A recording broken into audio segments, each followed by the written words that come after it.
Hello বন্ধুরা, welcome to আরকে sports. নতুন বছরের প্রথম ডার্বি ম্যাচ সুপার কাপ টুর্নামেন্টের দিয়েই শুরু হলো। সুপার কাপ টুর্নামেন্টের গ্রুপ পর্বের আজকে মোহনবাগান এবং ইস্টবেঙ্গল এফসি দল মুখোমুখি হয়েছিল কলকাতা ডার্বি অর্থাৎ সেই ঐতিহাসিক ম্যাচে। আর এই ম্যাচটাও কিন্তু দুর্দান্ত একটা ম্যাচ শেষ হলো, যেখানে প্রথম হাফে কিন্তু দুর্দান্তভাবে শুরু করেছে দুটি দলই। প্রথমত ম্যাচটা জিততে হতো মোহনবাগান দলকে, কারণ জেতা ছাড়া আর কোনো রকমভাবে কোনো উপায়ে সেমিফাইনাল ম্যাচে পৌঁছানোর কোনো রাস্তা নেই। তাই সেই ক্ষেত্রে জেতার জন্য যে গোল করতে হবে এবং প্রথমেই গোল তুলে নিতে হবে, সেই কাজটাই করেছিল মোহনবাগান দল। যদি লাইন আপের কথা নিয়ে বলি, তাহলে লাইন আপে কিন্তু বিশাল বড় পরিবর্তন ছিল আজকে মোহনবাগান দলের, যেখানে প্রথম একাদশে জেসন কামিংসের মতো প্লেয়ার খেলেনি।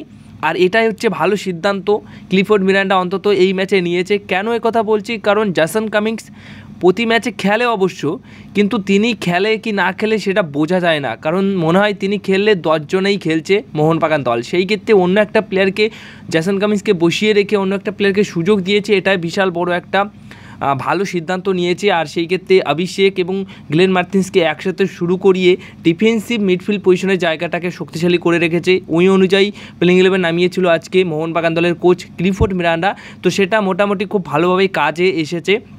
পরবর্তী সময় অবশ্যই জেসন কামিংস নেমেছিল, কিন্তু এই ম্যাচে প্রথম থেকেই গোল করতে হবে সেটা তো মোহনবাগান দলের প্লেয়াররা খুব ভালো করেই জানতো এবং সেটাই বুঝিয়ে দিয়েছিল কোচ ক্লিফোর্ড মিরান্ডা স্ট্র্যাটেজি এবং পরিকল্পনা অনুযায়ী। আর সেই মতন প্রথম হাফেই গোল তুলে নিয়েছিল। হ্যাঁ, হেক্টর ইউস্টে 19 মিনিটের মাথায় দুর্দান্ত একটি গোল করে। তো ওই গোলটা মোটামুটি একটা কর্নার কিক থেকে আসা বল, পায়ের সামান্য একটা ব্যাক হিলে দুর্দান্ত একটা গোল করে হেক্টর ইউস্টে। যদিও বা সেখানে খুবই লাকি ছিল মোহনবাগান দল, কারণ ওরকম বল অনেক সময় গোল হয়ে যায়, অনেক সময় ডিফেন্ডারের পায়ে কিংবা গোলকিপারের হাতে লেগে সেভ হয়ে যায়, কিন্তু ওখানে গোল হয়ে গেছে। প্রথমভাবে 19 মিনিটের মাথায় গোল তুলে নেয়, কিন্তু সেই গোলটা বেশিক্ষণ ধরে রাখতে পারলো না বা পেরেছিল না মোহনবাগান দল।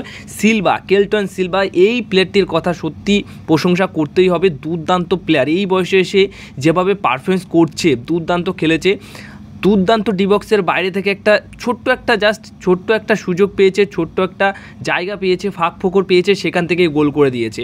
দুর্দান্ত স্ট্রাইক নিয়ে একটা গোল করে 24 মিনিটের মাথায়, আর সেখানেই কিন্তু এক গোলে তাই ফিরে আসে ইস্টবেঙ্গল এফসি দল। তারপর কিন্তু মোহনবাগান দলের ডিফেন্সে এবং মোহনবাগান দল বেশ চাপে ছিল। ইস্টবেঙ্গল এফসি দল ওই সময়টায় যেহেতু গোল করেছিল, তাই আরও চাপ দেওয়ার চেষ্টা করছিল। সেই ক্ষেত্রে তারা অনেক ভালো ভালো আক্রমণ করেছে। হ্যাঁ, মোহনবাগান দল গোল করেছে কর্নার কিক থেকে, বাট ওটা খুব লাকি গোল ছিল যে ওটা হয়ে গেছে।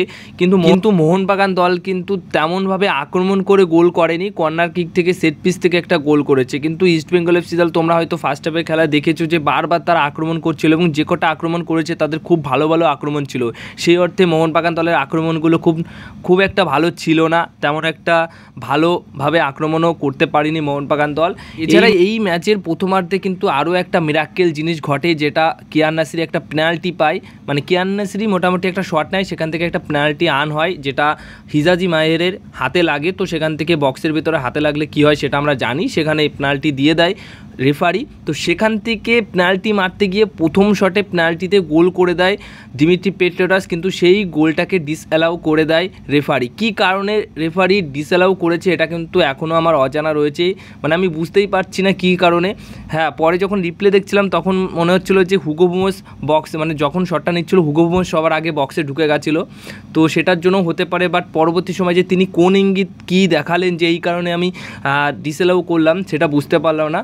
বাট সেকেন্ড যে শটটা সেটা কিন্তু বার পোস্টে মারে, সেখান থেকে বার পোস্টে লাগার পরও কিন্তু আরমান্দো সাদিকের কাছে সুন্দর একটা সুযোগ এসেছিলো, সেখান থেকেও গোল করতে পারতো, কিন্তু আরমান্দো সাদিকেও সেটা খুব জোরে মারতে গিয়ে একদম বাইরে মারে। তো ওখানে অন্য কোনো রকম স্ট্রাইকার যদি কেলটন সিলভা থাকতো তাহলেও কিন্তু গোল করে ফেলতো, কিন্তু এটা আরমান্দো সাদিকেও কিছু করার নেই। আমাদের স্ট্রাইকাররা এত খারাপ খেলছে, তাদের এত খারাপ ফর্ম চলছে, কিছু বলার নেই। তো সেই অর্থে ওই সুযোগ থেকে কোনো রকম গোল আসে না এবং নিরাশ হয়ে যায় সমর্থকরা, কারণ 2-1 গোলেই প্রথমার্ধে এগিয়ে যেতে পারতো মোহনবাগান দল। তো খুবই নিরাশ হয়েছে। আর মানে এইভাবে পেনাল্টি সেভ হবে, তাও আবার দিমিত্রি পেট্রাসের পেনাল্টি সেভ, কিছু বলার নেই। প্রথমার্ধ কিন্তু এইভাবেই শেষ হয়। এরপরে দ্বিতীয়ার্ধ শুরু হয়, আর দ্বিতীয়ার্ধে ম্যাচটা আমরা অন্যরকমভাবে দেখতে পারি, কারণ দ্বিতীয়ার্ধে ইস্টবেঙ্গল মোহনবাগান দলের তুলনায় অনেকটাই ভালো খেলেছে। তারা যে কটা অ্যাটাক করেছে সব কটা অ্যাটাকে কিন্তু পজিটিভ অ্যাটাক ছিল। তো সেই অর্থে মোহনবাগান দল দ্বিতীয়ার্ধে নিজেদের ভুলের জন্য দুটো গোল খায় দুজন ইয়ং প্লেয়ার আর্শ এবং রবি রানা, একজন গোলকিপার আর একজন ডিফেন্ডার, তাদের ভুলের জন্যই পরপর দুটো গোল খেতে হয় দ্বিতীয়ার্ধে এবং সেখানে 3-1 গোলেই মোহনবাগান দল এই ডার্বি ম্যাচটা হেরে যায়। নতুন বছরের প্রথম ডার্বি ম্যাচ ছিল এবং এই ম্যাচটা জিততে পারলে মোহনবাগান দল কিন্তু সেমিফাইনাল ম্যাচে কোয়ালিফাই করতে পারতো, বাট সেটাও হলো না। কিন্তু ইস্টবেঙ্গল এফসি দল কোয়ালিফাই করে গেছে, জামশেদপুর এফসি দলের এগেনস্টে ম্যাচটা খেলবে। আর রবি রানার ভুলের আর আর্শের ভুল, যারা দেখেছো ম্যাচটা তারা আশা করি বুঝতে পেরেছো যে কী সহজ, মানে এরকম ভুল ভাবাই যায় না। এরকম ভুল নিয়ে কিছু বলার নেই। অবশ্যই তাদের ওপর রাগ হয়, কিন্তু তারাও ইয়ং প্লেয়ার, তাদের হয়তো ওই লেভেলের এক্সপিরিয়েন্স নেই, কিন্তু তারা যেভাবে ভুল করেছে, মানে রবি রানার ভুলটা তো কোনোরকমভাবে মানাই যায় না। ওই রকম ভুল হবে কেউই এক্সপেক্ট করেনি এবং ওই ভুলের জন্য যখন 2-1 গোলে এগিয়ে যায় ইস্টবেঙ্গল এফসি দল, তারপরে কিন্তু কনফিডেন্স লেভেল একটু হলেও লো হয়ে যায়। কিন্তু তবুও চেষ্টা করছিল মোহনবাগান দল আক্রমণ করে, যাতে করে 2 গোল শোধানোর পর আরও একটা গোল করে যদি ম্যাচটা জেতা যায়, বা ম্যাচটা ড্র হলেও হতো, কোয়ালিফাই না করলেও হতো, কিন্তু ম্যাচটা ড্র যদি হতো তাহলে কিন্তু ডার্বি ম্যাচ তারা জিততে পারতো না, বা ডার্বি ম্যাচ সমান সমান থাকতো, ড্র হতো, কিন্তু সেটা আর হলো না। সেখান থেকে 3-1 গোলে শেষ অবধি ম্যাচটা ইস্টবেঙ্গল এফসি দল জিতে যায়। তো ম্যাচের মধ্যে যা যা হয়েছে বা যা যা করেছে মোহনবাগান দলের প্লেয়াররা, তাদেরকে দেখে তো আমরা সত্যিই নিরাশ, কিন্তু ক্লিফোর্ড মিরান্ডা, তাকে দেখেও সবচেয়ে খারাপ লাগছিল, কারণ ক্লিফোর্ড মিরান্ডার কাছে আর কোনো রকম অস্ত্র ছিল না, যে আর কোনো রকম প্লেয়ার অ্যাভেলেবেল ছিল না। তো সেখান থেকে দাঁড়িয়ে যাদেরকে নিয়ে তিনি খেলিয়েছেন, যারা আর কি ছিলেন, তারা যেটুকু খেলার সেটুকুই খেলেছে।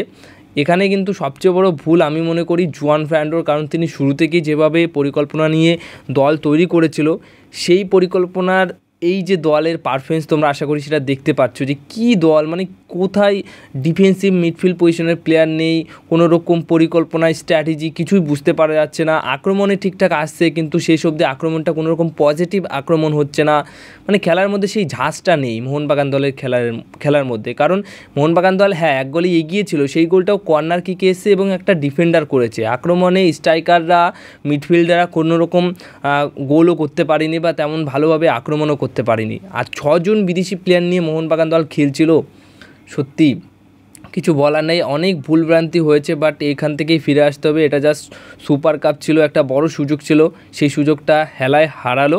বাট হ্যাঁ, এবার আইএসএলে ঘুরে দাঁড়াতে হবে। আইএসএলে যে ডার্বি ম্যাচটা আসছে, সেখানে যদি মোহনবাগান দল বদলা নিতে পারে তাহলে নেবে। আর অবশ্যই কিছু পরিবর্তন তো করতে হবে এই জানুয়ারি ট্রান্সফার উইন্ডোতে, যেটুকু মনে হচ্ছে, আর সেই পরিবর্তনগুলো অবশ্যই হতে চলেছে। এবার এই ম্যাচটা নিয়ে তোমাদের কি মতামত অবশ্যই তোমরা কমেন্ট বক্সে জানিও।